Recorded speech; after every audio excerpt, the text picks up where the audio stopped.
Yo,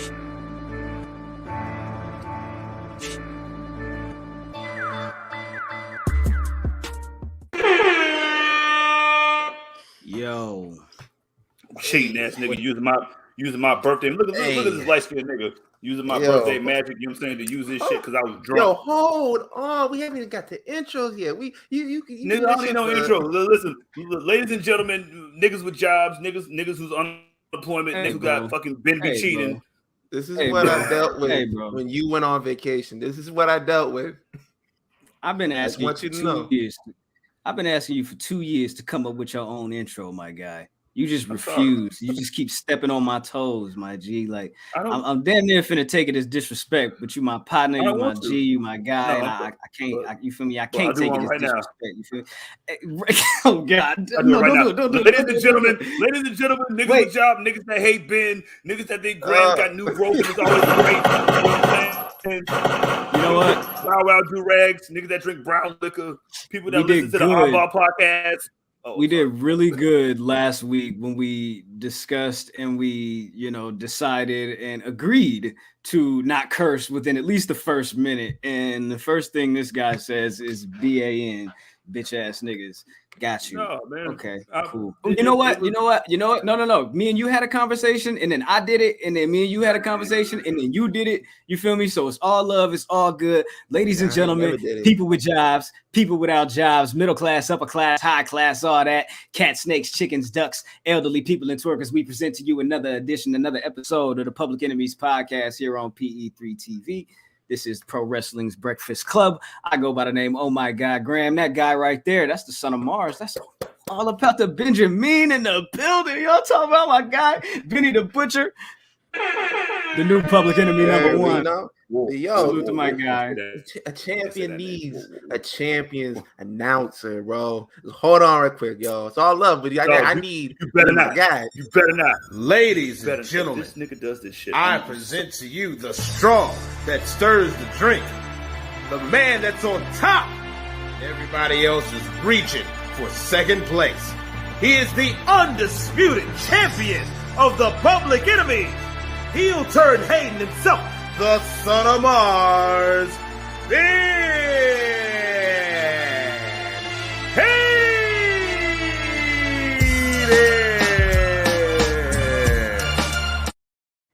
Wow. All right, that's better. Choker chain too. You know what I'm saying? That makes it worse. You had a choker chain on doing that shit, Coach. I mean, Professor. That's been. Thank you so much, Professor. That's been Jizzle's here. What's up, Jizzle? How you doing, brother? You good? Not as good as this nigga, you know what I'm saying? Right. Yeah, you're right, Jay Champ. Hold on, let me put the shit up here, you know what I'm saying? So I'm supposed to be doing this anyway. Yeah, losing the title on my birthday was good. You know what I'm saying? I just didn't know that it happened because I was so blitzed that I didn't even care. I might have been liking all the tweets that Ben was tweeting, like, yeah, Ben, you the man, nigga. And we are joined by the mightiest, you feel me? Young Ben. What are the Almighty? Oh, I like that. You know what? Yes. You know what? I'm sorry, Bob Lash. It's over. Okay. Sorry, it's no longer yours. It doesn't belong to you anymore. It belongs to the almighty Vin, straight from Wrestle Rap, straight from the Eyeball Podcast, here to join us on PE3. What's up with my guy? I love it. I love the Public Enemies pod. I know you guys were on Wrestle Rap a while back. Really, this is just such an interesting game because I know this is the final episode, so I'm honored to be on. I know man, break up. There's a lot of turmoil, man. Every time we hate each other. How many people have been sliding in the DMs, wondering, like, can I be the new Public Enemy? Bro, of course you can. I mean, I'm sure that happens anyway. So every day. Listen. I did get a couple of DMs. It was, listen, everybody, relax, okay? That's on me. You feel me? I didn't mean anything by that. Well, I meant something by that, but I didn't mean what y'all thought by that. You feel me? It's all love. It's all good. What? Deception? Man, all right, dog. We not going to do that. Hey, bro, why you running back? I don't fuck with you.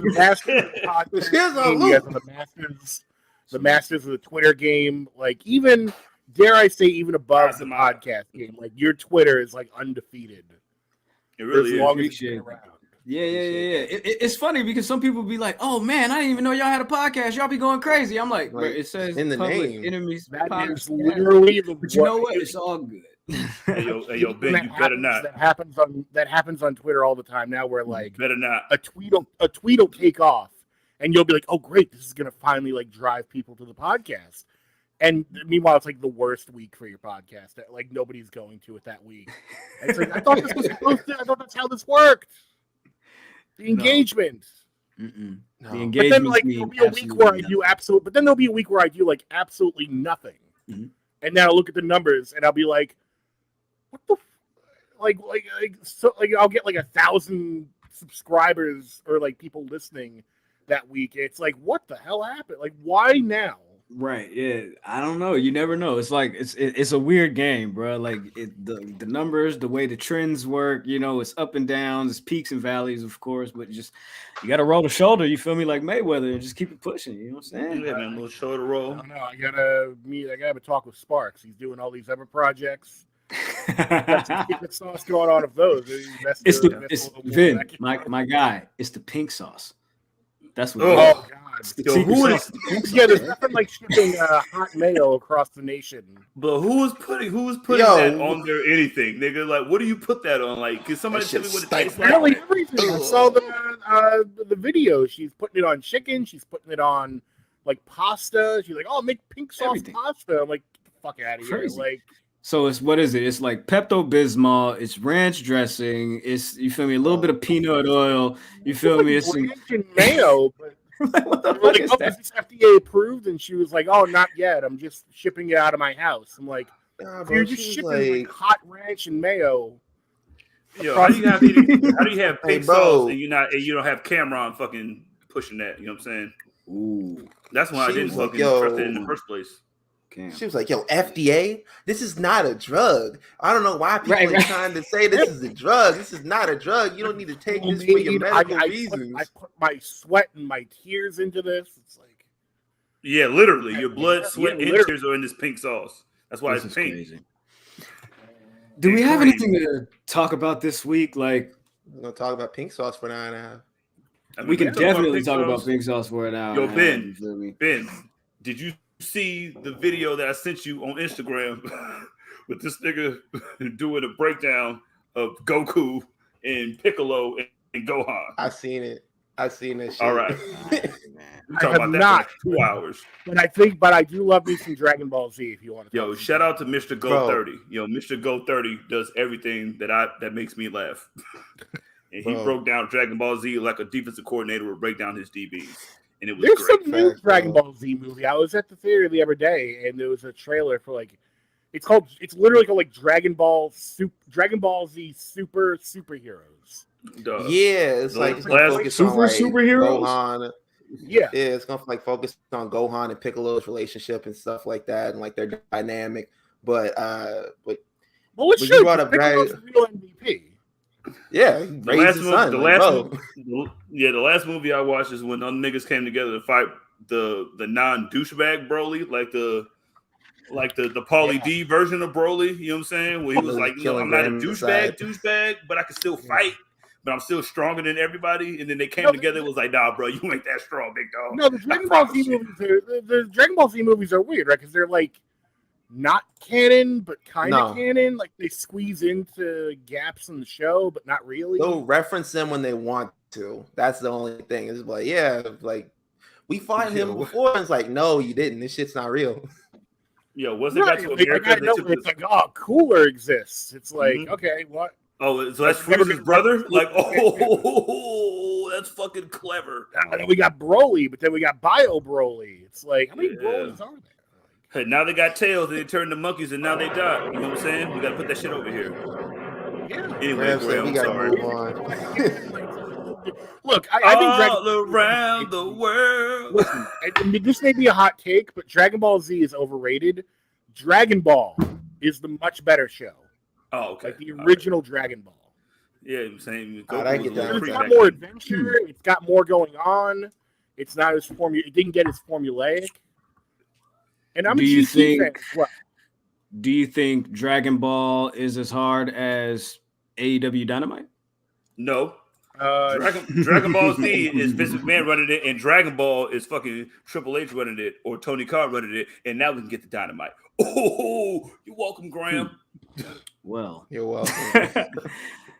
Tonight, I think the big story coming out of AEW Dynamite is the breakup, not of the Public Enemies, but the breakup today of the Undisputed Elite. How you gonna choose Tom's lunch over the fucking hype beast, nigga? And first off, if you're calling yourself the Hungman Page, nigga, get rid of that shit. Hungman, get rid of that what? shit tomorrow. They said Hungman Page. That guy pulled off butterfly denim jeans. But he pulled off NBA jeans. I thought he had on some Lot 29 joints. I thought he had on the Unk jeans for sure, like Jizzle said, with the NBA patches and all the ism. You feel me? I was like, yo, that man was dressed like a walking Elton John lyric. Like, but with butterfly jeans, like just he had a fit tonight. Yeah, he tweeted something about butterflies the other day in regards to the Monarch butterfly in regards to like the BTE episode or something like that. I don't watch that shit. Okay, is that like, are we gonna have to look for butterfly? Is that like the new keyword? Like we gotta start looking for? Nah, man, they have fucking what's his name on there for the being the elite today? Last week, what's his name? The other librarian that's not Leva-based sexy ass. Oh yeah, had that nigga doing a whole music video. So yeah, like, I can care less about that. So but Adam Cole cut a promo about loyalty. Yeah, he cut a promo about loyalty and decided that the man who ran from the grind. Y'all ain't loyal. You feel me? Graham, Vin, Graham, yes. Ben. Yeah. Did these fucking Young Buck niggas and Cody Rhodes not kill this nigga? Yeah. Did you not fucking physically kill me and send me to NXT? My thing with Adam Cole is that I never thought he was anything special. Even going back to Ring of Honor, I thought he was just like, okay, he's good, but like there's nothing that puts him on that next level. Even when he was in NXT. But the thing that WWE can do well when they want to, and they did it with Adam Cole in NXT, is they can take you if you're just an average guy, and they can tell you, okay, you gotta, drop some lbs, put on some muscle mass, we're gonna do this with you, we're gonna do that, and they can position you in the right light to make you something more than you are. And I think if Adam Cole had stayed with WWE, hindsight's 20/20, and he'll probably say till the end of time, okay, I made the right choice in coming to AEW. I think, there's a lot of people who look at him right now with Triple H in charge, and they're going, he would have been the first person who would have been, who would have been able to take advantage of Triple H being in this position now. Leading fucking revolution. Hey, yo, check this out.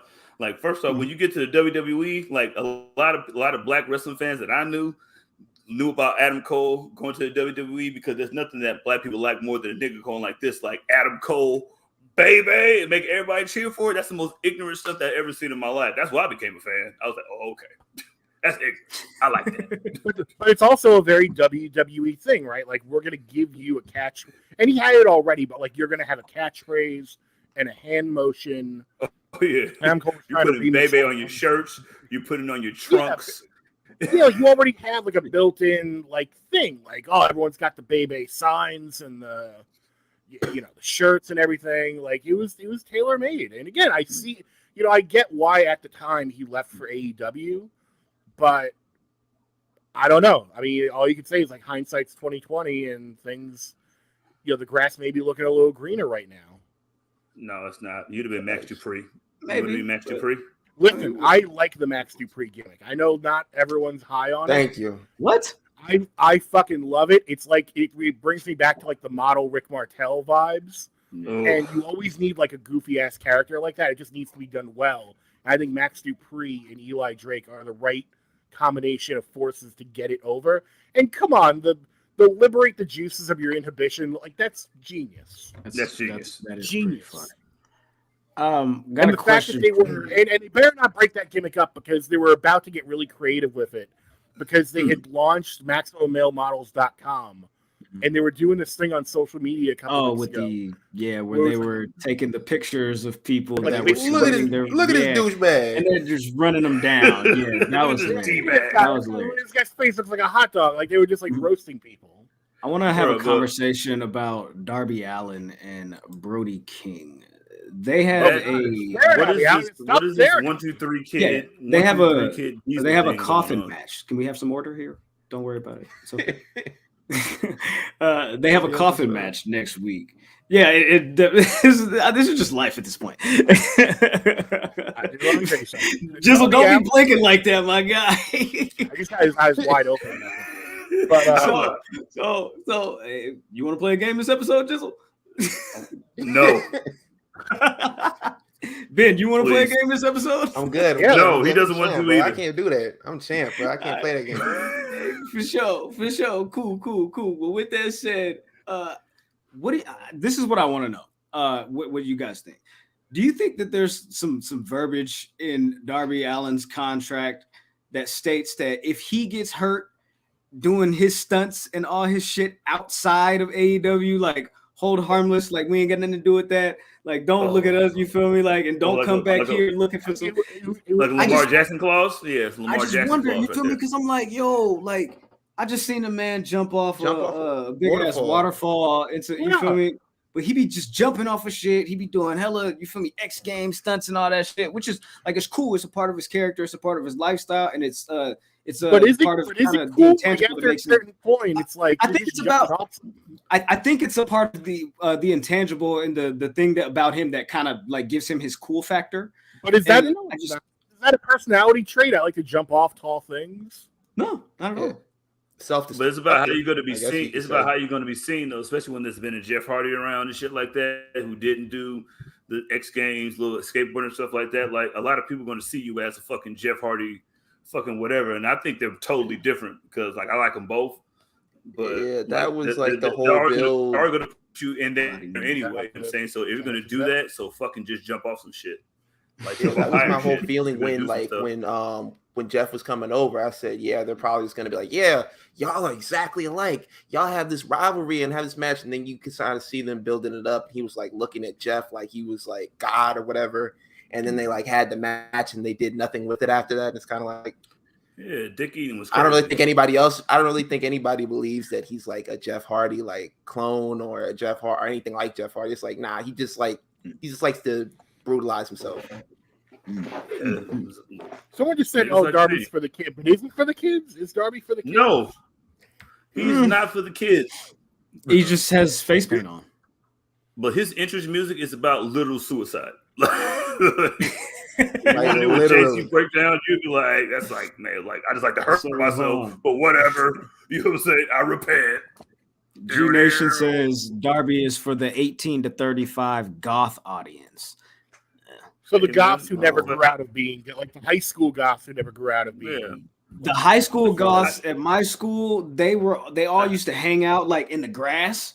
Like it was like we would have the quad area and they would just hang out like in just one area off in the corner. Yeah, in the grass. Right on the right. It's fucking hilarious. It was like they just all congregated like they just them. The high school goth aesthetic because it's just this whole like we're not conforming, but we're all dressed the same and wearing the same makeup and stuff. It's like, come on, like break out of it and don't gatekeep. Realize that not everything is as precious. Yo, gatekeep. Tristan, the community is hilarious. Tristan says here, I was about to say Darby would go off in a TLC match, but he might unintentionally commit suicide. No, damn. You know, I don't think you realize. They got dark. Got really Jeff Hardy, nigga. That got very dark right there. He might bite off a little bit more than you can. There you go. I like that. There you go. Exactly. Is that the sitcom like serious? Yeah. Like, yes. Yeah. We found matters. But it's like, I was just gonna say like all the drugs fall out of the textbook and it's like, it's like 2 keys and then like of sadness and then it just completely drifts off into something else. Like, what is that? Like, I don't know. We just talk about 90s sitcoms like instead of AEW. Like, bro, we got that. What's your favorite 90s sitcom? That's hilarious. Can you Different carve world. out? Can you carve out Different a World niche is up and- there. No, definitely. Especially shout out to Cree Summers. You know what I'm saying? She plays Susie and both friends on Different World and fucking She did. She was on and she put an album Codename, out. whatever, too. You know what I'm Codename saying? Kids Bro, Next Door, Codename she's number Kids. five. Yeah, she was on that too. You feel me? Number Yeah. So 5. salute to Cree Summers. Yo, you feel me? That's hard. she's a black all-star. Shout out to her. But Different like, World. you think- Me and Fam talk about Different World a lot because we both love it, and I think while everyone normally goes right to the Cosby Show, maybe not anymore, but you know what I'm saying. Like they usually go right to the Cosby Show. all right, Van. Different World was like the real stuff. Like they were actually tackling issues. Yeah. All right, so Whereas Van, Cosby do you Show like- was just like- Oh shit! whereas Do you Cosby like Show the, was just like, oh, I'm getting in a Is race- yo, the chat room is turning into a Cree Summer appreciation. But she got an album out, nigga. She got an album out What? doing Native American music, dog. Like I Hey, heard that that's shit a different when I went world, to like Florida. Cree Summer. I deserve to Hey, do these numbers. Do you like the Erica Bonet rendition, or do you like the Whitley and Dwayne rendition, Vin? Which generation do you like? That's like fucking Jordan and LeBron. Oh well, no, I like the Dwayne Whitten. There's no Lisa Bonet edition of Different World. It's just one season and not that great. Yeah, and Tupac was there, though. Here's this thing for Tupac you to was go there, to, but so I don't then got to deal with you. You get Heavy D. Heavy D showed up in a later episode. Yo, Look, Dwayne Wayne, the original Wedding Crasher. Shout out to him. Oh, Right. Yo, greatest moment in sitcom history, because you've been waiting for what 4 or 5 seasons at that point, and then he just crashes the wedding, and he's like, "Please, baby, please!" Like, and you know what's fucked up is that if you really look at that scene, you're like, just think this about fucking it. guy, like all the aunts and uncles showed up for a wedding, and like, if you're looking at it from Who their the fuck is perspective, this? Bro, and they're like, keys of you're disappointment. like, I came out here to see Byron get married, and all of a sudden, who the fuck is this joker? You're walking down the aisle saying he loves her now. No, bro. Like half of the people there knew exactly who he was. They was like, "What the fuck is Dwayne doing here? Like, you love her since when?" He flipped his glasses up, nigga, and then took her from her, nigga. Like, you gonna do this to me? And they be like, "Come here." I was raised on reruns of this show, and I could even ask my mom this when we were watching. I saw it for the first time. I was like, so he's just gonna get married in front of like all his friends and family, and everybody's gonna sit down. I can go about getting your gift back. He stole. I've never seen that happen before. He fucking ransacked a wedding, like in the most biblical way, bro. He didn't steal anything. Like he literally like took the wedding and was like, "This is mine now." Bro, like Wilson didn't even do that in Wedding Crashers, nigga, and that shit was called Wedding Crashers, nigga. He took the bridesmaid's sister in that shit. Like this nigga Dwayne was like, "Yo, I love the bride." Yeah. And Byron just steps to the side. It's like, "Yo, man, is this going on?" All right, bro. Go ahead. Byron was like a bitch. He was just like, "Okay, I guess this is happening now." Sorry, everyone, for coming out. Like, do you return the gifts at that point? Like, what's the exactly, bro, protocol for someone kidnapping a wedding? Hey, you know who went like a bitch though? This is who went like a bitch. I'm tired. Listen, I'm tired of Jay Lethal. Graham, look me in my face. Jay Lethal in his face.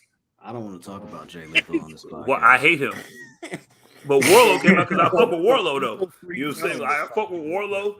And I don't know why he's going to waste his battle of the belts opportunity. You know what I'm saying? Like, I guess that's going to be his Dolph Ziggler.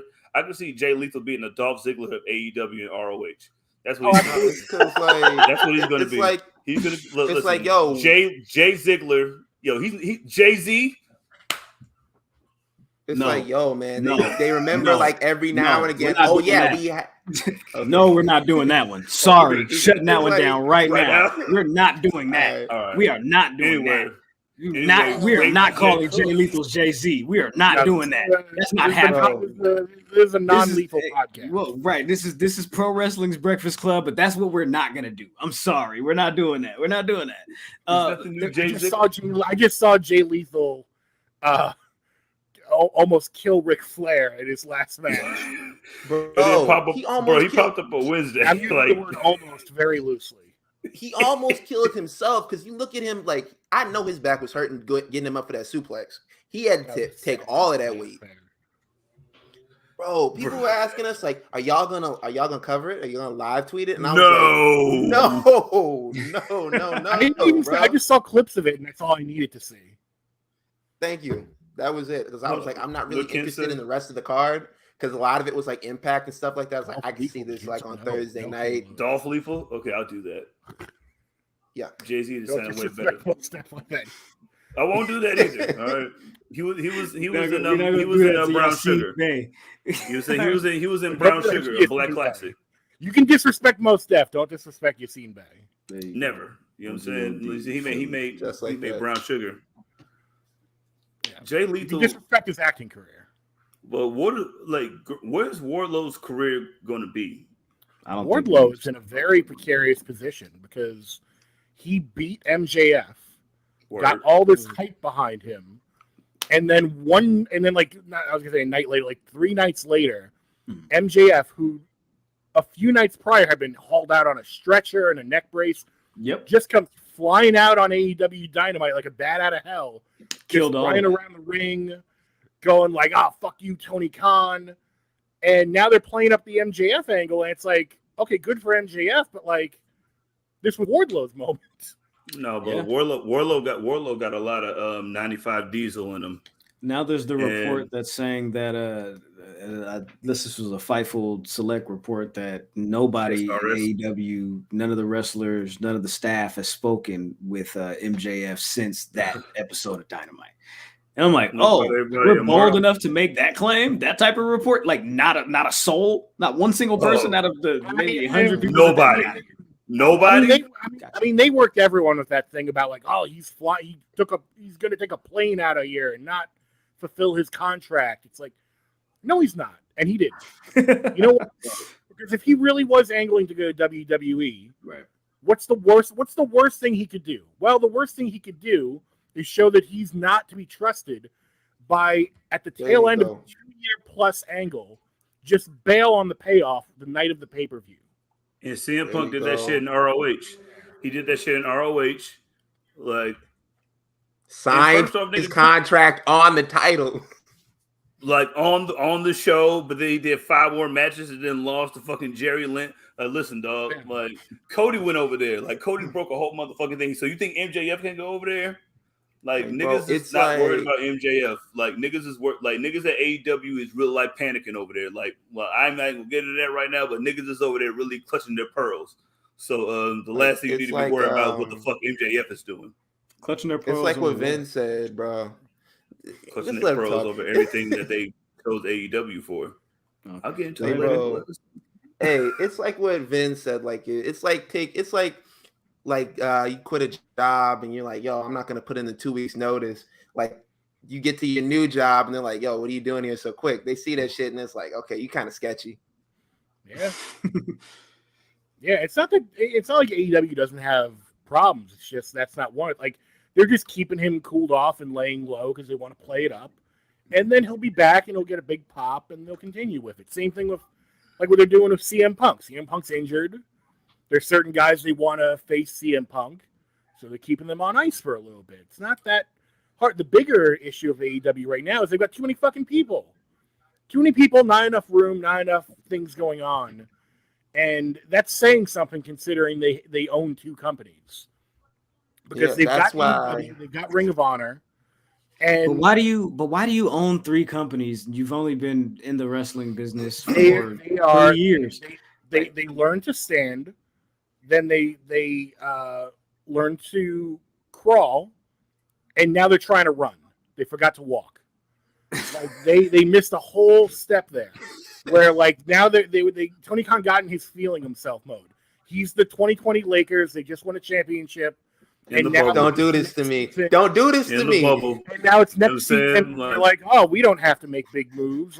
We can get rid of Dwight Howard and scrap my defense. Like, oh, we don't have to worry about can go. All the niggas can go. Like, listen, Cody Rhodes can go over there right now. You know what I'm saying? We don't know goddamn Cody Rhodes. We just signed motherfucking CM Punk, who just got hurt.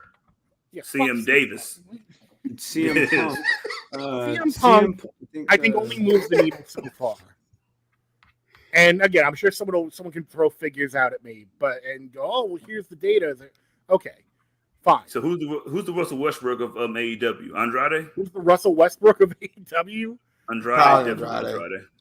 But let me just make one point, because the reason I say I don't care for CM Punk is very specific with AEW, because I think it's indicative of a big problem they have right now, which is about, I guess, like a year and a half ago, basically from the point they started up till like a little ways into the pandemic, they were doing a legitimately good job of pushing a good mix of established names that they want people to come in the door with, and new people.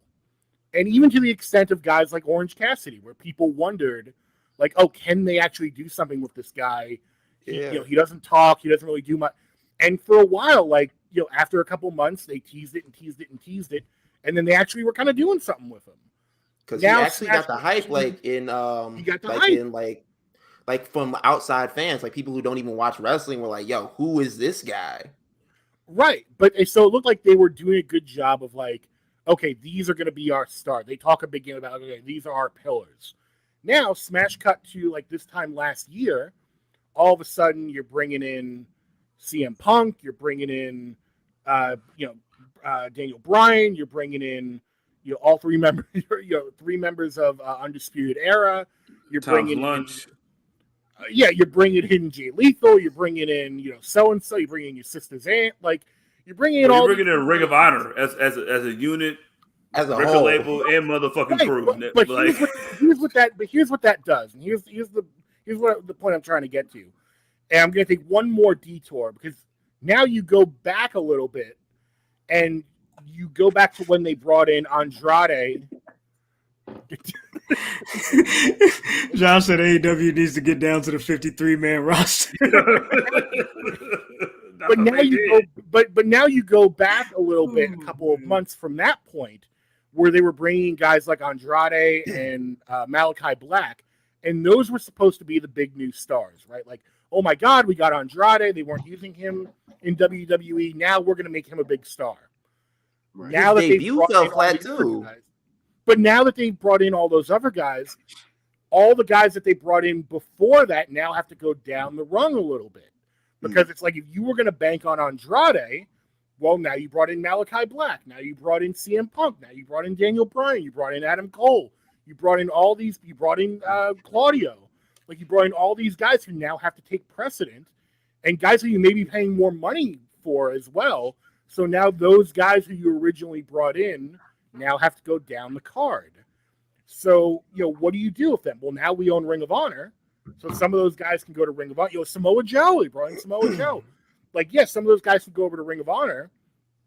But, you watch the product every week. Like, how many times have you seen Excalibur run through storylines that don't exist?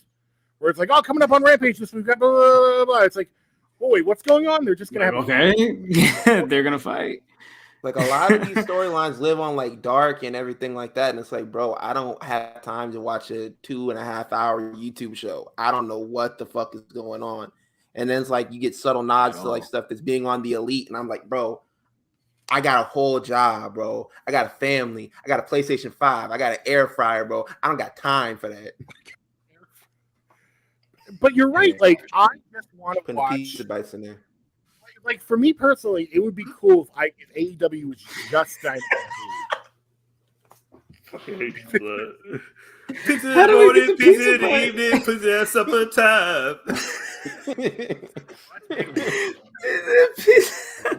All right, that's not even pizza, but that's pizza bagels. Yeah, right. Pizza on a bagel, you can eat pizza anytime. What a transition for your ass, nigga. Who's the pizza bagels of motherfucking of AEW? Of AEW? That's not a transition. I need to get a Dynamite. That transitions us into more like. Who's the bagel from AEW? No, women's division. Who's the Cree Summer of the AEW women's division? Jay Cargill, because I want to see her on everything. Because they had Carmichael. They had the tag match tonight with Britt Baker, Jamie Hayter, and Thunderstorm. Yo, Thunderstorm, like, hey, y'all stop crying about the women not being on there if you're not watching it, you bitch ass niggas. Fucking watch it. Like he said, you got to pull up for women. You got to pull up. It, like if you want to be on TV, you got to fucking watch it, you idiots. You for sure got to pull up. Give and take. It's not a one-way street. Like if you say, well, they're not doing it, and I was like, well, you got to watch it. If you demand it and you watch it and they still don't do it, then that's a whole other thing. Air fryer is undefeated. Air fryer 316 is wild. Air fryer 316 said I just fed your ass in under 20 minutes. So, the crowd actually seemed like they were into this match, though. We got a "This is awesome" chant. Tony Khan tweeted, "Justified this is awesome" chant. Are you watching AEW Dynamite? Shut the fuck up, Tony. This is awesome chant. You could have been putting women in that position the whole time. The whole time. I wanted to do it. You could have. Bro, tell me it's justified. You feel me? Nah, you justify it. That was the thing that you're the one with the whole company like for so long, because it was like him. It was like Kenny Omega. It was like Dustin Rhodes. It's like we sure wish the women could have more time. I'm like, fucking do it, bro. Okay. Well, there is a conversation to be had in regards to AEW and their talent relations. They just released a statement that said that they are expanding their talent relations department, and they're bringing in Madison Rain to help coach the women's division. I like that. I mean, I fuck with Madison Rain. You know what I'm saying? That's what you should do. You probably should have did that a long time ago. So Pat Buck has been promoted to Vice President of Talent Development. QT Marshall has been promoted to Vice President of Show and Creative Coordination. So he's time and a Piggly Wiggly. He's for sure. Vice President 2-year deals and fucking iPhone 10s to come with your fucking family plans. Yo, my man's is the Vice Assistant President. You feel me? The assistant AEW Jamaica. You feel me? Nah, he's the administrative assistant. Yeah, so many jobs. The fancy ass way to say secretary. Yeah, man. Charge all the burner phones with AEW. All that was is like, bro, I'm tired of people coming into my office and telling me what their ranking on the PWI 500 was. Like, bro, that was the last straw. Like, we aren't having this conversation anymore, sir. Y'all think that really gotta happened? Expand? With Britt Baker? For the sake of joke. I hope it did. For the sake of the jokes, I hope it did. Y'all think Jonathan Gresham actually told Tony Khan, yo, I should be booked like this because I was, you feel me, this number on the PWI. Nigga, I was top 20, nigga. Claudio, you feel me? I'm 17, you feel me, spots ahead of him. Y'all gonna give him the belt? What about me? I ranked high. I'll look that nigga in the face like, bro, I let Jalen Ramsey go. Bro, you think you're the Jalen Ramsey of wrestling? You're not. Bro, give me your belt right now. I honestly God hope that happened, bro, because it's like, look, I let Yannick Ngakoue go. I let 5 All Pros go and look them in their face on Twitter. Right. It's like, yeah, I did it. So you think I'm afraid of Joey you? Janela. And Joey Janela and Marco Stunt, who's the same height as you. Look you in the face on Twitter is a great. All right, man. AEW, Jericho won the match. He'll fight Moxley next week for the, interim title. Out of that, I'm done. I'm done with that. Hey, what y'all think about? Go ahead. What, bro? You host the show, bro. You got it. You fucking right. I said that shit last week, bro. He not getting a TV deal for y'all, bro. I don't care. Talking about, I thought y'all was down for the culture. I thought y'all was down for the cause. They ain't got nothing to do with that, bro. I have a fucking functioning brain. I know that he is not getting them the TV deal, bro. Talking about like, yo, man. So I thought you was down for the black people, man. I'm like, I thought y'all was going to defend Jonathan Gresham. I thought y'all was for the culture. Bro, he can get bitch press. What? Y'all don't know nothing about Jonathan Gresham. Y'all using this man to be like, yo, man, look, Tony Khan can't run a company. Look at how he treating his talent. And y'all comparing the situation to what happened with Big Swole when those are not the same. Like, bro, y'all are running around in circles. Yeah. To the boy you that decided to come at me talking about, this is the same thing that happened to Big Swole. I said, bro, hold on. Relax. Do you know who got Swole's first interview after all of that happened? Do you know who you know what I'm saying, who she was comfortable talking with about that? You know what I'm saying? And I don't even like getting in that bag, but come on, my G, don't do that. Hey, bro, let me know when Big Swole walked into that fucking conversation with a belt, with a major promotion's belt. Like, no, she walked in there and made the champion that you guys hate in AEW right now for question the women's division. So like, but, you know, let me not. I'm good. Hold you know up. Let me relax let that your go. mind. Let your conscience be free. You're now rolling with the thugs from the PE3, man. Chill out. Happy birthday, Nyla Rose. That's the last AEW thing we'll say. Big action. What you guys think about SummerSlam? Bruh. I was thoroughly sports entertained. I loved it. There you go. The Brock Lesnar came out and flipped the ring with a fucking tractor. What more do you want? Roman Reigns fell out like a fucking like a Looney Tunes fucking character. Like, Yo, who had the better ring fall out? Roman Reigns or was it John Cone? Or you feel me? Who was it? Was that Mike? Was it Kyoto? Or was it John Cone that fell out of the ring when they did that? John Cone. Was it Cone? Okay, John, cool. It had to be Cone. Yeah, I'm giving it to Roman because Roman fell on Roman did that Hanna-Barbera fall where like when you fall backwards in a cartoon, it's like like Yosemite Sam, nigga. Hey, that's suffering. Look at it. Look, suffering succotash like was right in that shit. Like remember suffering succotash? They've been trying to make like WWE play sets for kids. To sell, you got to make the Brock Lesnar. You got to make the tractor. There you tractor go. with like the ability to lift up half Merry the Christmas. That's coming. You feel me? Just like the Big E, you feel me? 4x4 that they just magically came out of nowhere. No hey, Big E, it's your birthday. Here you go. Here's a 4x4. You know what I'm saying? We mess with you. Oh yeah, but we're making toys too. But here's 32% of the toys that you're going to sell. Like, thank you. Shout out to Black and Out Stable. Cody Trey was just in here. Salute to Cody. You feel me? I'm talking about my guy. Yeah, hey, bro. Yeah. Yo, SummerSlam was the biggest. Biggest party of the summer because it was on my birthday. First off, shout out to me.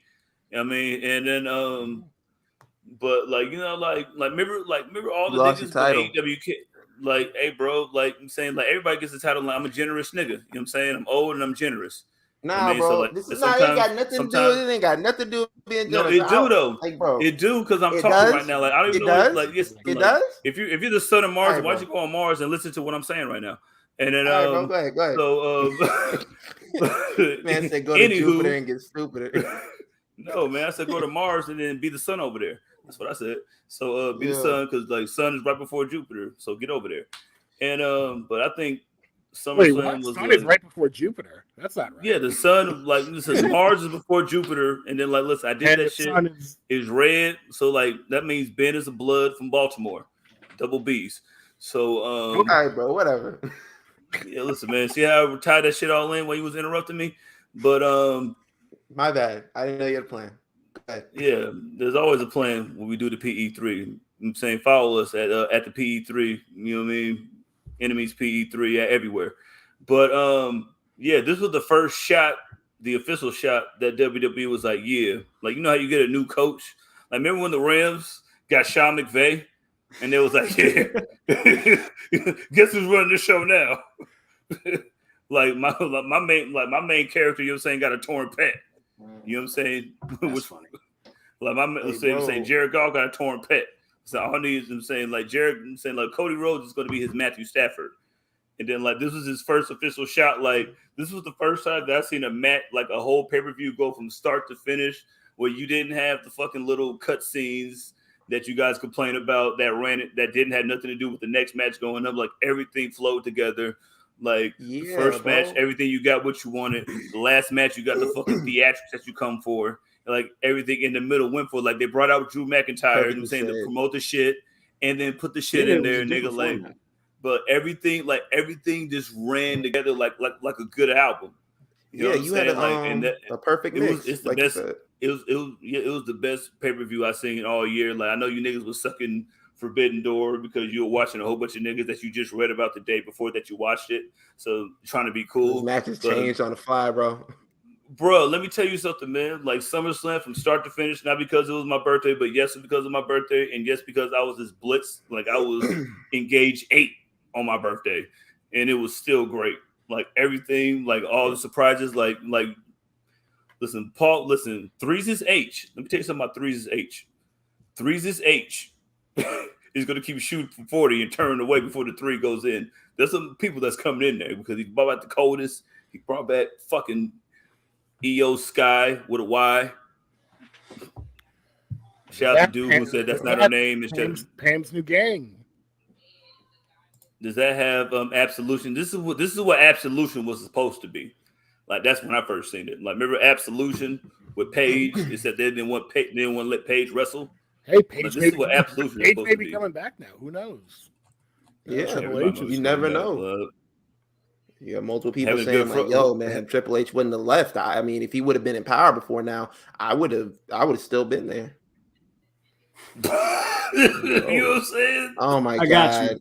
Mr. All Days Off. If SummerSlam was like a good album, what part of it was like the Khalees sample? That would be the Seth Rollins. It'd be the Seth Rollins and the Matt Riddle pull apart because that was scheduled for the show, and they had to pull it off the card just like Beyonce. They did it anyway. Sample right off the album. Easy money. Easy money. You feel me? But hey, how do you ask for? Yeah, how do you ask for an ass whooping and then he comes out and gives you the ass whooping, and then everybody was like, "Damn, how come he whooped that nigga ass like that?" He was like, "Nigga, he told me to do it." Trash, bro. I was like, "Yo, man, you could have just stayed at home for all this, bro. You could have stayed at home, put your feet up. Now you're getting your face slammed in the mat. Look at that."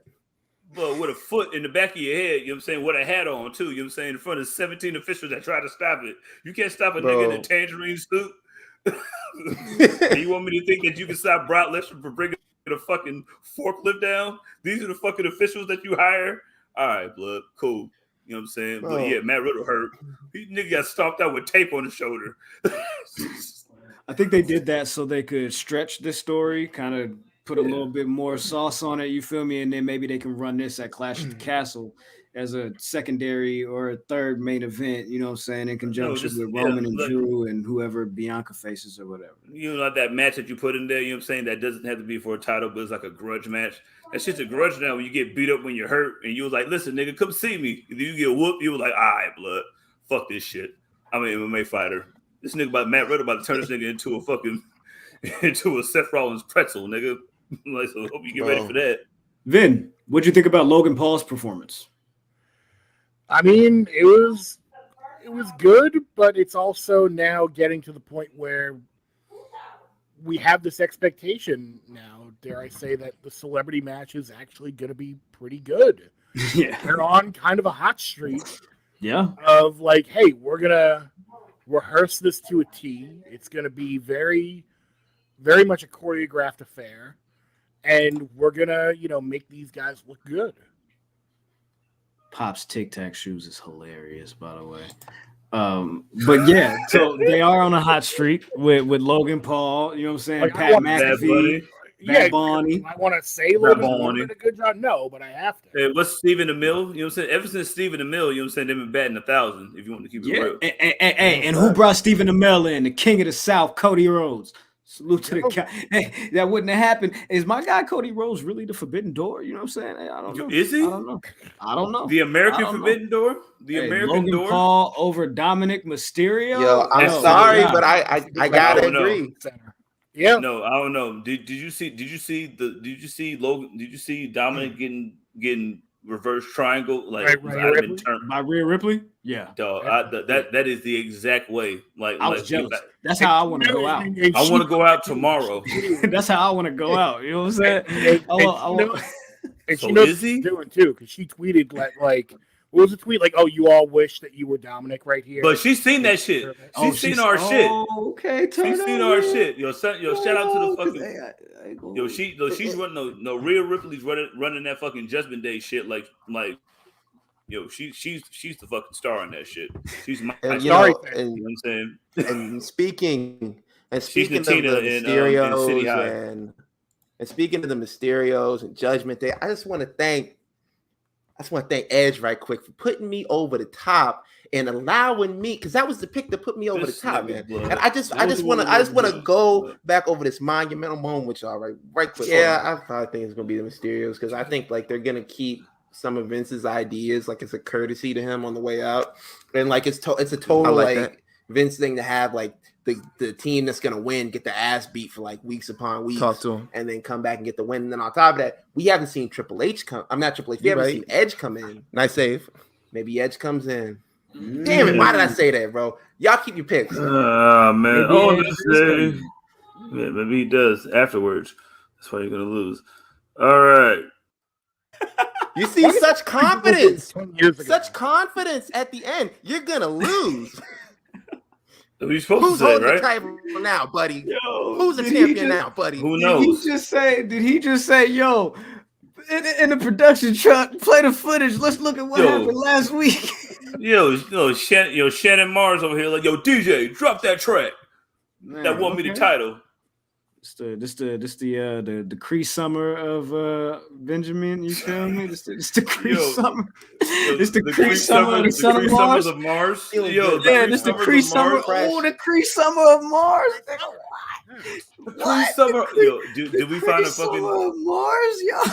So we know the episode. We know the title of the Cree Summer of Keeks, Mars. we already got the bars off about Jericho, and you feel what me? Did he do? He got to do the Quake at the Lake next week. Drip gonna be there. You feel me? Is that in Michigan? You feel me? Yo, what lake are they going to? It's the Minneapolis. Ain't long term booking. That's long term guessing. Lake Minnetonka for sure. They're going to Lake Minnetonka. They're going to Lake Minnetonka? They're going to purify themselves. You got to purify yourself in the waters. You feel me? With some grapes, Jericho? Hey, wait. Hold on. Because I just seen somebody say long-term booking. Who says WWE don't do long-term booking? Was it not a year in the making? Was it not a whole year story? Was it not a whole 20 years in the making? Was it not a whole year of Becky and Bianca going from back biggest to party back? to biggest party? Hey man, I don't know. It was like birthday bash. You feel me? Yo, Graham. Yeah. And then kind of like how Becky squashed Bianca in 27 seconds. That was a 23-minute ass whooping because Becky got some kind of stuff in, but listen, dog, everything that Becky was trying to do, she was like, nah, blood. I remember this. Boom, nigga. She was getting a powerbomb from when she was outside the ring. You were holding my hair, and you still got powerbomb. You was getting countered, nigga. This was a statement. This was a statement win that it was nah, nigga. I remember that shit you did last year. I've been waiting for this shit. WrestleMania wasn't enough. I needed this too to let you know. The ass whooping. Hey, bro, you gotta know. You gotta know that you know that I know that you know that this ass whooping is coming. You know what I'm saying? You beat I beat your ass so bad into a turn, nigga. I'm gonna beat your ass so well. You want to cheer for, you want to shake fans' hands again. You don't want to fuck with me no more. Might be a while for that because she separated her shoulder. Yeah, popped it back in mid-match. She got smoked by the out for a bit. You know what I'm saying? So we'll see what happens. Went on 20 minutes later. Right, yeah, she toughed it out. So salute to Becky for that.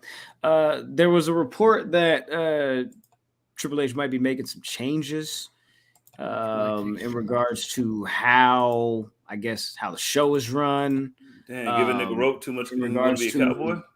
Hey man, I read something that said that they might be loosening the reins up on promos a little bit. Yeah. Also, there was another report. Yeah. Go ahead. I mean, I don't doubt it. You could already see it from Raw this week. Even little things, in the backstage segment, someone noticed online that when they look at the monitors, they're actually looking at the monitors now. Oh, they're not looking away like that. That was last week. Yeah. I know. So already they're doing, and just the stuff about commentary, for example, feels looser. Especially, and you had, I think it was, I don't know if it was Pat McAfee or Corey Graves, but someone made a comment on Mike to Michael Cole, something about you wish you still had someone screaming in your ear or something like that. Yeah, it was Michael Cole was well, things are a lot different now. Things have changed or whatever. A lot of things have changed. Screaming in your ear. Yeah, for sure. I believe it because Michael Cole's not a bad announcer. It's just when you've got Vince screaming in your ear, and look, there's been audio that's leaked before from 10 years ago now, or something around there, where Michael Cole is on mic, sort of in between commercials, screaming about how he doesn't want to plug wherever the pay-per-view is. You know because what? He's like, oh, we already plugged it. Like 5. Why do we have to? I remember when he did that, right? Yeah, he was like, "You sure you want me to say this again, boss? I've already said this shit like 18 times." He's like, "That's why right, when Vince did the interview with Pat McAfee, he was like, y'all think he's a good guy?" It's like, nah, fuck him. Yeah, he was like, no, he's not a good guy. He didn't put over bragging rights 10 times on the show. So fuck him. Well, let's keep it easy. You feel me? Because I know there's something that Michael Cole can do that would satisfy the WWE universe and satisfy the audience, and it has to do with another report that I read that said that Triple H might be bringing back Sasha. There might be an overture made to bring them back. You feel me? So if Michael Cole says it's boss time, you feel me? It's fucking boss time with the 14 They are coming back. They are coming back. There's no doubt in my mind. I don't think they were even fired. Like, there were all those reports of like, oh, they're negotiating their contracts to be released. It's like, since when? Since when does WWE do that? Oh, we're going to negotiate your release contract. The lawyers are reaching out. What? They've never done that. Like, bro, they kept Mustafa Ali on there when he was like making public statements. He was like, bro, y'all need to let me go. You need to let me go. But me on TV. You think Hunter wasn't back over there? Like, Terra Rising was over there. Like, let me tell you something. But give it a minute. Like, everything could be like every little thing could be all right. Okay. I need you to trust me. Do you trust me? Do you trust me, Mustafa? Like, I trust you. Like, all right. Do you trust me, Mercedes? On Monday Night Raw. They're coming back. There's no trust me. Stop all the rumor. Not you guys, but like stop all the rumors, like all the speculation. Oh, they're really gonna sign with Stardom or whatever. No, they're coming back. Bro, like listen, look, Cody Rhodes broke a whole throne with a sledgehammer, and I still negotiated to get him back. Like, that was because of me. That wasn't because of Vince. I do better. Well, if you think about it like this, because Triple H has literally been the olive branch for WWE, and what I'm saying, like older superstars that have been disgruntled, or people that have left the company, right? Bro, you feel me? Like the indie wrestlers, come on, all the indie wrestlers, like Triple H has literally been the lifeline that's kept, like, he's been the heartbeat. Triple H got Bruno Sammartino back, yo. Like this guy, like he's literally the Diddy video where he's like, I could do anything. Oh, like, I'm a savage. I'm a savage. What's next? What's next? Like, MJF? What's next? Thunder Rosa? What's next? Whose contract is up next? Or what them all? They told Thunder Rosa couldn't be a ref. I thought that was kind of disrespectful. I bet. Guess Hold what on. happened? Relax. That women's division, you guys missed fucking what was the all women's pay-per-view they had? Evolution. Like you ready for Evolution Part 2? Guess what's about to happen now? Ooh. I guarantee you that's about to happen, dog. I guarantee AEW filed a trademark for All Elite Women. Thinking that's a reality show. All Elite Women. Ooh, they gotta do their own total. It's gonna be like their total. Starred and executive produced by Jay Cargill. Hey, as long as the baddies is a part of that, run it. Someone's got to replace Rhodes to the top. All of them, especially Kiera. I love you. Facts, bro. Something has to replace. The only hope that knows best is her. If they can get that, if they can get the network on board, because Warner Discovery, they canceling things left and right now. They canceled back. You know what I'm saying? Like, what's the thing today that like they're gonna fold HBO Max into Discovery Plus? Crazy nigga. Let's go be on Zeus, nigga. You saying all Elite Women on Zeus, nigga? Yeah, right after Batty South. Yeah, they're gonna be on right after Tokyo. Jocelyn's Cabernet. Yo, salute to Jocelyn, man. Them getting off a reality show like that with everything backstage, like you had John Moxley and Daniel Bryan openly say, like, bro, I hate being on reality shows. I hate the camera being in my face backstage and all that. Like, how are they gonna deal with that, bro? Oh yeah, that's right. Okay, well, in that case, they need to sign Blueface girlfriend. They need to get Krishan Rock. She need to be all elite. All right, that's enough of him, bro. That's it, bro. She would be the Ronda Rousey of All Elite Wrestling if she got signed over there. Like, I don't think you know how dangerous. Blueface. I see her knock out 6 women in a 2-minute span. She knocked out Blueface Mama and his sister. All Elite Women premiering on BT Plus. Hey, let me tell you something about there, man. Executive producer Tyler Perry. I can't have that kind of. What's up? Hey, I'm gonna chill. I'm gonna chill. I'll put your ass out again, bro. You wild. When A Mike starts wilding, like, bro, the show's gonna go downhill. Jizzle for sure know what I was about to say. Yeah. You know what I'm saying? That's why I'm just like, you know what I mean. So listen. If we get the baddies on Zeus, right? Yeah. Kiara Hogan knows best. But if we get Shorty on Zeus, she was like, did she know some niggas? I mean, but is she? It'll just be a show called the Baddie Section. Oh, yo, and that's fire. Hey, yo. Almighty Vince. Yeah, for sure. Put an R on that. Put an R on that. You got to put an R on that. I want you to do that. That's a registered trademark. That's a registered trademark of the Oddball Podcast. You feel me? Don't you cross enemy lines. You feel me? Intellectual property. Okay, whoa. Okay, so Jones said a Barb's Frenemies podcast. You feel me? Let's go ahead and do it. You feel me? And I'm telling you, I ain't gonna hold you. I had a couple Barbs hop in my DM talking about, are you gonna do the Nikki podcast? Really? Are we gonna do the barbed wire? Because I can help. I'm like, I mean, we can. Yo, I can't. I ain't got it. Charles said. I could talk about a whole bunch of Marshall video. Charles said Roxy Diaz should host the All Elite Women's reunion special. Shout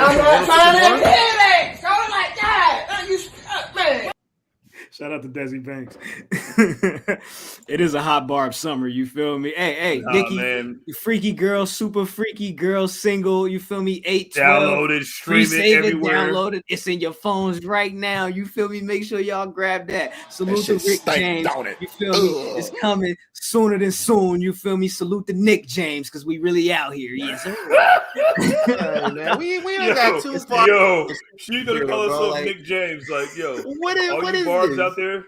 All you Barbs that are listening out there, like, get hashtag Nick James going, and then put the church emoji after it, and then say that. Let me. Okay, let's take it. Let's take a detour. Let's go back to the Sasha Naomi thing. When do you think they're coming back? No. I want to take a detour. Can I take a detour? All right, bro. Can I take a detour? Take whatever you want. I want to take a detour, my brother. I'm gonna take us somewhere that we ain't been. You feel? We didn't even go here last week. You feel me? So I think it's only right. You feel me? That we little trip. I check in with the real one. That's why I'm in the middle of O Block. Where you at? You see the hoop? Where you at? I'm in the middle of O Block. NXT 2.0 block. What's happening? It's a hot Barb summer. You feel me? We gotta keep it popping. You're talking about we got new NXT O Block. We got King new Von. His birthday coming up. NXT Women's Tag Team Champions. You feel me? Like finally, what are we talking about? Finally, they did it. They did what they were supposed to do. You feel me? They did what they were supposed to do. Triple H. Ding ding. Triple H. Bro, like that's exactly what we've been calling for forever. I've been saying that shit. I was like, imagine what we've got right now. We've got Triple H on the main roster doing creative. Shawn Michaels is running NXT. Mm-hmm. It's better than WWE right now. That's why they're scared, blood. They scared. Then they scared. When you got these two on your team, you feel me? Anything is possible. Bangers. Anything is possible. Yeah. Salute to KG. Listen, you know who you're Allen Iverson. Like, he's like Allen Iverson right now. He's like Allen Iverson that got good coaching. That's why they need AI to come out with Melo at WrestleMania in Philly. No, remember when DA legend, bro. When Devin Booker got Monty Williams, and then Chris Paul got there, and then they made it to the finals. Like, that's what NXT is like. Like Triple H is Monty Williams. Like, Trick Williams is like Chris Paul because he just be like talking, like giving Melo the ball, while Devin Booker just does amazing shit. So what does that make Solo Sikoa? Because Solo Sikoa is definitely Luka Doncic. He literally mushed Melo into a car in front of the women folk. In front of you feel me? Come on, twerking at the lake. What are you supposed to do? Yo, twerking at the lake? What lake? Lake Superior. Lake Minnetonka. Always. Hell yes, Lord. Okay, you got it. All right, yeah. I'm not going to like respectfully. I'm going to say that she's a magnificent champion in all aspects of the world. Won a title. The only person that's going to be Braun Breaker is going to be Carmelo Hayes. They got to do something. Braun, man. It's not. Braun's kind of falling right now. It's not. He needs something. He's like, look at all his challengers except for like Dolph Ziggler. Dolph Ziggler was the only like interesting one, and that's saying a lot. Like you had him go with Gacy for way too long, bro. Yeah, and then that shit never led to nothing. Like that nigga Gacy just got stronger. Like he was saying, he got two more niggas. He's just beating up regular niggas. Now you got to fight him again. Right. Like, bro, you kidnapped your father, and then they just kind of like. Yeah, he let him go. I was like, okay. That's right. They did kidnap his father. Bro, yeah, they kidnapped him, and it's like, yo, they're like, yeah, we kidnapped him, but we let him go. And it was like some weird shit. They was like, yeah, man, they had like the recorder or whatever in the corner and just playing his dad screaming. And I was like, this is like a bad episode of like the 60s Batman. Not too many kidnappings in wrestling these days outside of that. Do you remember... Only NXT 2.0 because when I saw that in NXT 2.0, you know what reminded me of? I don't know if you were watching TNA back in like 2008 or 9, but they did an angle. They did an angle at the end of an episode once where Jeremy Borash is trying to get an interview with Samoa Joe in the parking lot. I know it's show. And he's like, Joe, what do you think of the match? Like, what do you think of the match? And then all of a sudden, this panel van drives up. And a bunch of ninjas jump out and kidnap him. Oh, when Joe got kidnapped. and then they just never mentioned it for like a whole month. Bro, and then he come back with the tattoo? Yeah. And they never acknowledged they never acknowledged like, yo, where did he go? Who were his kidnappers? No following the story. Now he has this cool tattoo. Like, okay. Your star player got kidnapped by ninjas on live TV. Bro. Call the police. Do something. You start playing. Yo, man. Hey, I love the people that I do this podcast with. I just want to say that first. How do you not like? This is exactly long-term booking what NXT 2.0 blocks fucking parking lots be doing because everybody didn't Santos fucking kidnap everybody that was in his fucking gang. We never seen them again. And then Joaquin Phoenix and them. Any parking lot in wrestling, just like if you get like, don't ever drive to the stadium or wherever you're going. Like just take a bus all the time. But Stone Cold came to a parking lot and beat up the entire WCW and the Invasion, and then gave 500 people stunners in the ring. And it started from the parking lot. Didn't John Cena have like a fucking like street fight where he's like whipping chains at people? Didn't John Cena get stabbed by Carlito's chain gang shit? Yeah, where they were like all cars like lined up in like a circle. It was like maybe him and Eddie Guerrero or that's it. Him and Eddie. Oh yeah. Okay. And they were just like choking each other with chains and shit. Like John Cena got stabbed by Carlito's cousin. I remember that. Was that happened in the parking lot? That was when John Cena was selling recording. Just blame it on Hunico. You feel me? Fuck it. Yeah, everything's blamed on Hunico, even though he saved the Sin Cara character. Shout out to Hunico. But just mauling people backstage. I want to like the Sin Cara character. They gave him awful light. Why did he have like dark blue lighting whenever he? Because that's gangster, nigga. It was gold in the middle. What are you talking about? Bro, I was like 11 years old. I was like 11 years old. I was like, this makes no fucking sense, bro. And I'm like a WWE fan. I don't even like. I go for anything at this point. Like y'all, like, bro, this is my only source of wrestling. I don't know anything outside this, and I'm sitting there saying like, yo, it's kind of stupid, bro. Bro, I was 21 years old, high as fuck. Like, nigga, this is fucking hilarious. Like, I know why he's making all these botches because he can't fucking see. Like. There you go. This nigga just hopped into the ring, and then like soon as he landed, fucking fireworks came out. I was like, okay, this is the most gangster I've ever seen in my life, blood. Get the fuck out of here. You kidding me? You kidding me right he was in Mexico, and he was mystical, and he has a comic book, and it's like he's a superhero, and then it's like I've never seen a superhero like fuck up so much, nigga. Before Hancock, nigga. This nigga did a Spanish fly. Nigga was like, "Oh my god!" They doing the same thing with Bruh now in NXT. The little Axiom, cuz like, is that A Kid? You feel me? Like, nice segue. Stop doing that. But it's weird because he's still responding to people from his Twitter account, from the A Kid and from the Axiom account, and he's like running both, like as if like he's gonna be the two different characters. I don't know where this is gonna go. This is stupid. All I know is they just need to stop playing with Esco. Stop playing. You gotta come up, bro. He bike in a Versace shirt too, nigga. Real RNS. Right. I asked him which way he walk home. I asked him which way he walk home. He wouldn't tell me. Can't tell you, Mr. Can't let you make my next move. You know what I'm saying? See my Versace shirt? Just look at that. Look at my Versace shirt as I'm leaving. What's the next move, Jizzle? Hey man, the next move is going to be. Dog, that's what it has to be. Yo, okay, so Kevin Durant. Hey, KD watch. We back on KD watch, man. We back on KD watch. Jizzle, what's going on, man? Every single time we start PE3 ESPN, we're starting with the KD watch because he ain't traded yet. And and my team can't trade for Bam Adebayo because he's got the rookie extension thing, and I can't go to Phoenix either. And if I go to, they got the rookie extension thing. Every team that I want to go to has the rookie extension thing. And I'm not going to Golden State because, like, if I go to Golden State after they want to fucking, like, you can't. I mean, you can come back. I'm walking you back, Katie. I gotta look at Draymond Green in the fucking face, bro. Yeah, you do. Look at him. Look at him. You did the podcast, you know what I'm saying? It was like, man, I wasn't jealous.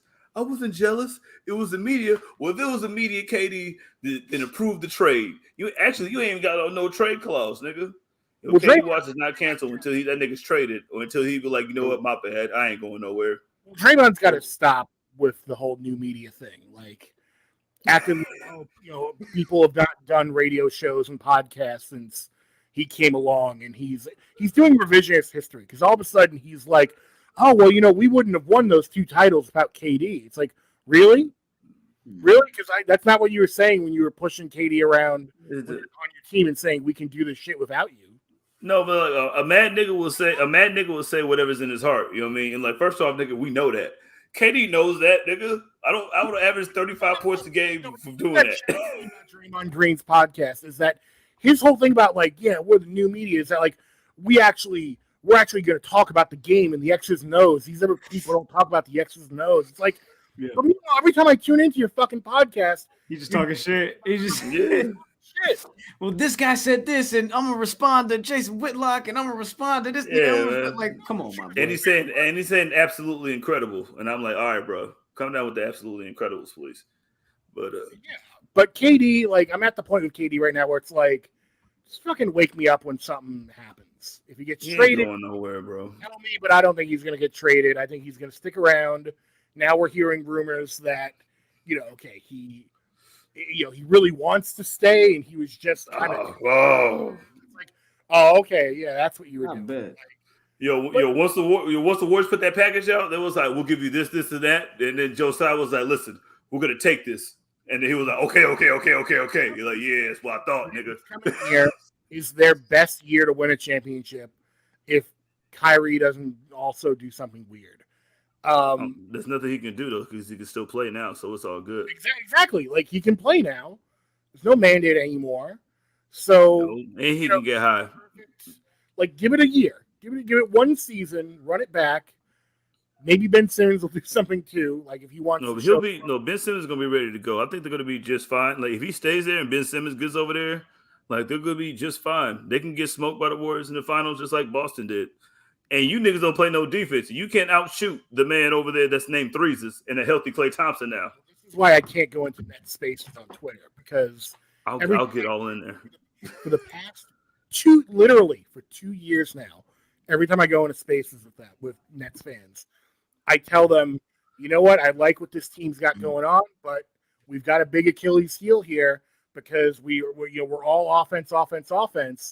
but there's no defense. Like, we could put 120 on a team, but if we're playing the Cavaliers and we score 120 and they score 118, that's not good. Can I read y'all a list of some current free agents still? And yes, y'all give me y'all opinions on what y'all think is going to happen with them. Sure, I want to see. We'll start with Montrezl Harrell. Dog, you are going to guess who's going to jail tonight?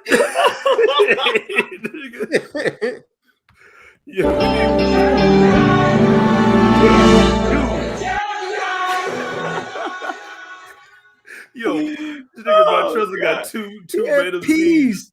He had peas. You feel me? Speaking of somebody who just caught Amon Shumpert, you feel me? 6 ounces. You know what I'm saying? If anybody has a fucking you know better. You got a podcast and one of the greatest black women living right now. Ain't he on the Shy? Ain't he on the Shy right now? I could swear. What is he doing? Is he shooting somebody? It's saluting King Von. His birthday's coming up. I don't know. Yo, man, shout out to King Von, man. He's a Leo. You know what I'm saying? Just like Nyla Rose. Is it the Cree Summer? Is it the Cree Summer of Shump? Cree Summer. The Cree Summer Jam of jail niggas. Okay.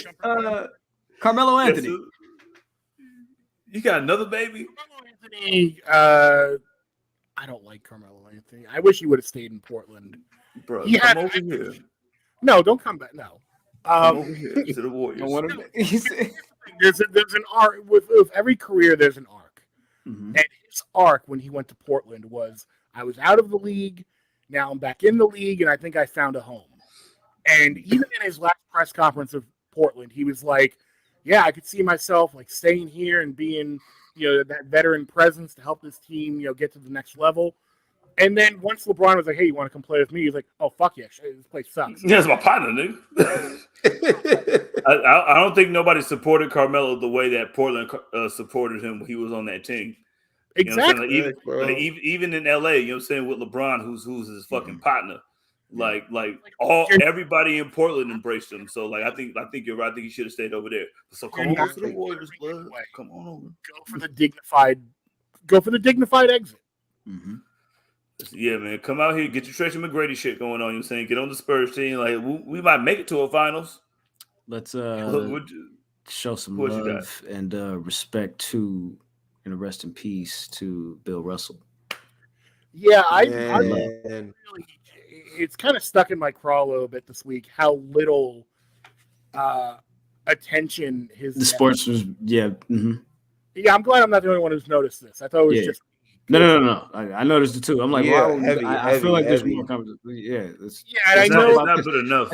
Shannon Sharp turned it into let's talk about LeBron. You feel me? I'm like, wait a second, hold on, bro. Bro, stop.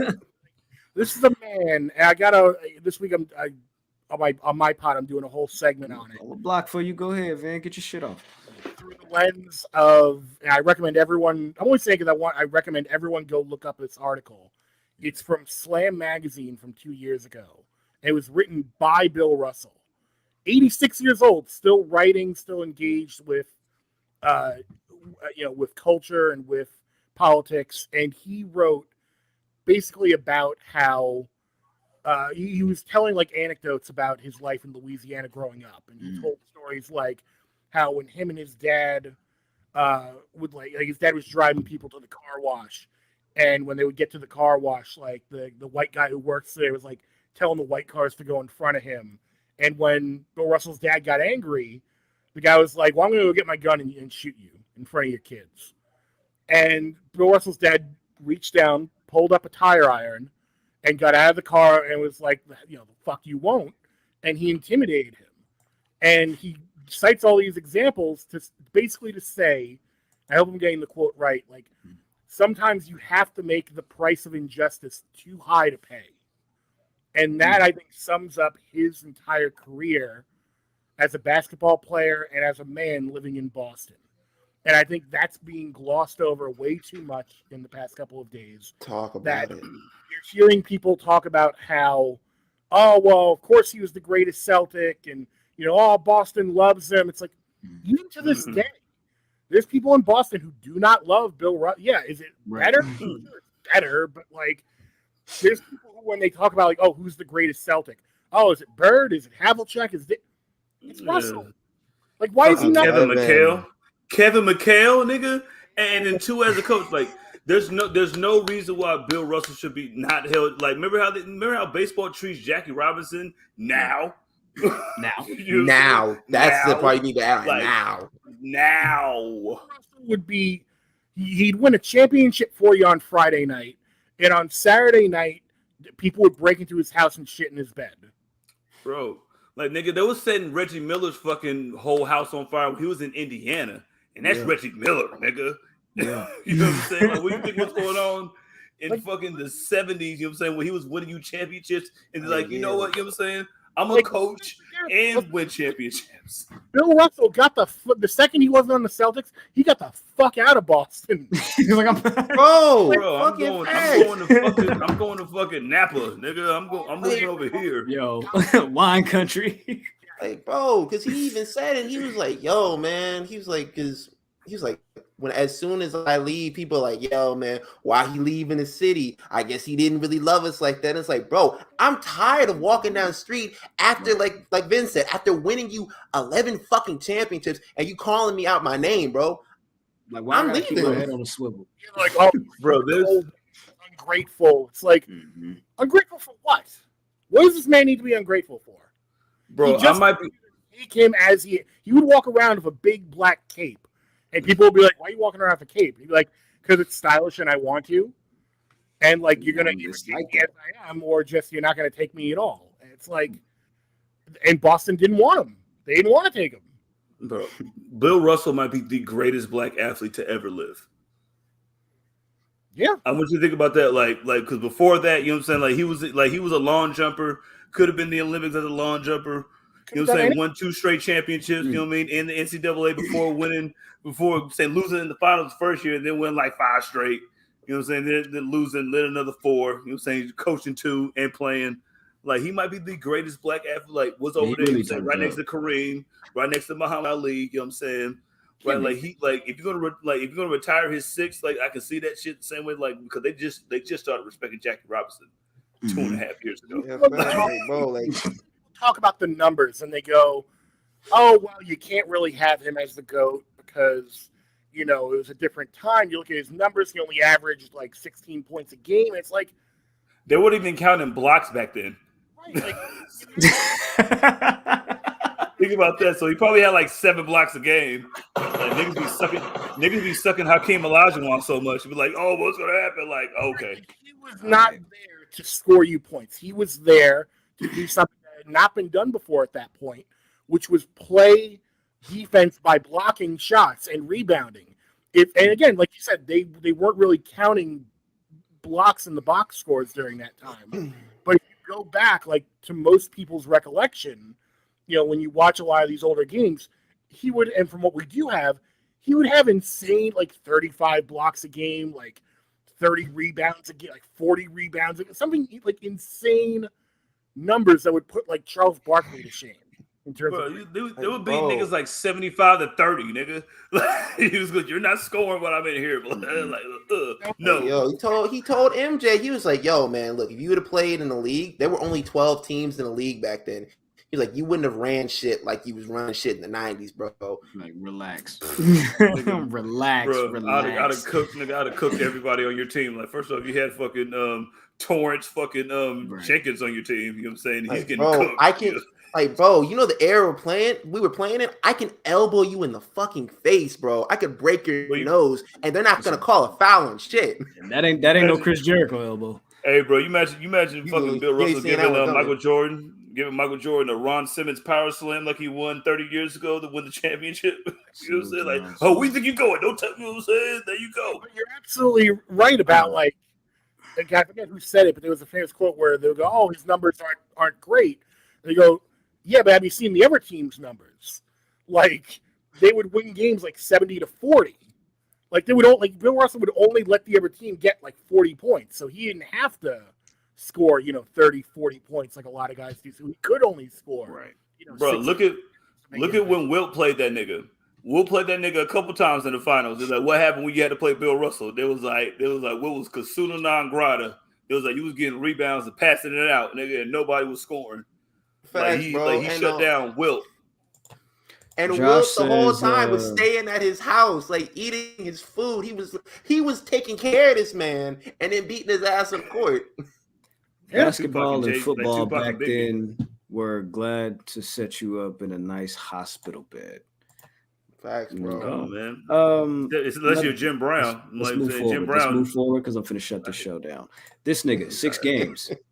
6 games. Sean Watson. For now, allegedly. For now. Get him out of there, bro. He's catching 12 at least. You think so? 13 like, because there's a 17-game season now. 6 is ridiculous. We won't do too much with that. Tom Brady gets no penalty or anything for. What about Zeke, nigga? Yeah.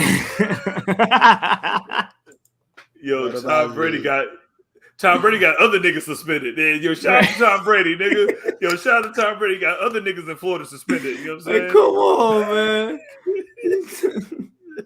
Yo, he is the GOAT. He is the GOAT. Like, he gotta be the GOAT. Today he is the GOAT. And on that note, we're gonna end this podcast. We're not ending a podcast by saying Tom Brady is the GOAT. There's no way. We're definitely not going to end this podcast by saying Tom Brady's the GOAT because my Jimmy quarterback. he got new extensions. Jimmy Butler has new extensions, and it's hilarious too. We finna go back to back on him. You feel me? NFC title games when you guys lose? Shut up, bro. Shut up, bro. Why don't you get to it? Why don't you get to an AFC title? I'm trying to. I know. Shit. I know, and it's not working. Hey, look. We even gave you the best, you feel me, receiver in the league. You feel me? No, man, don't say you gave me anything. He chose. We gave between the choice. Listen.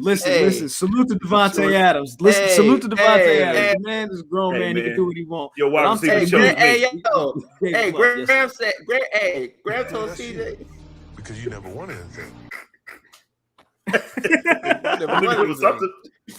All right, man. Let's go ahead and salute to everybody that's watching. Salute to all the frenemies listening on Apple, Spotify, Google. You feel me? All of that. You know what I'm talking about. Make sure you stay tapped in, stay tuned in with the guys, with the gods. You feel me? Yes, indeed. At the Enemies PE3, that's cross-platformalism for your Instagram, your TikTok, you feel me, your Twitters and all of that, you feel me.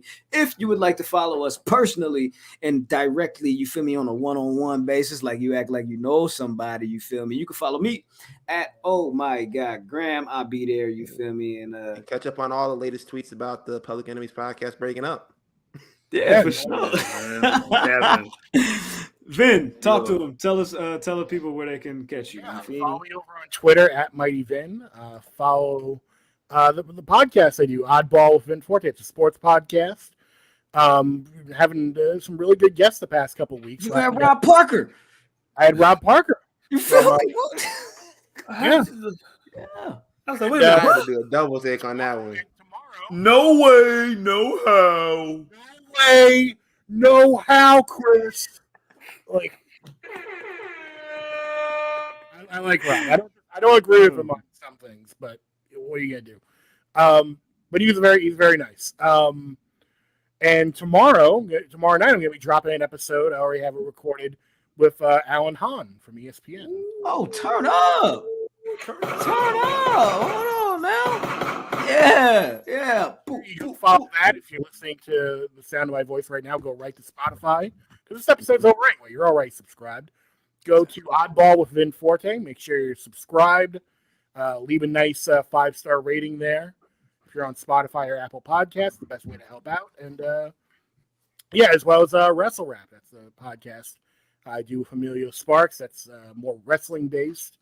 And follow that at Wrestle Rap on all the social medias. Magic City Rob Parker. Yes. Chris, not the thighs, Chris. Yeah, for sure. He went in there, you feel me, like Lemon Pepper Lou, you know what I'm saying? And Jack Harlow, where the wings at, you feel me, where the thighs at, where the tings at. Who's the guy in the bubble who like risked it all? No, because that was Lou Williams. I'm thinking of I'm conflating the two things. I'm thinking of the guy. James Harden. No, there was a guy in the bubble who brought a girl in. Oh, Danielle House. I know you're talking about. Oh, you're talking about Danielle House. Yeah, no, it was Danielle House who actually plays for the Philadelphia 76ers, who James Harden had to bring in. I was gonna say, I wonder why. You talking about Jimmy Butler and his young thug dreads, bro? You know well, what did he get? What did he get dreads? Like, what is up with niggas in Miami? Because Tyreek Hill did the exact same thing, and I'm not gonna let that slide by. Jimmy Butler, Drake. I didn't forget about you. That shit stank. Yeah, your braids are in the fucking ball now. All right, Drake. Jizzle. It's on you. Listen, that's me. It's right there. You know, listen, shut up, you fraudulent champ. You know what I'm saying? Listen, I'm about to win this shit in the UK. I'm winning it back. You know what I'm saying? Yeah, that's me. I'll follow the fucking podcast first. Always. Nigga. You done? Graham.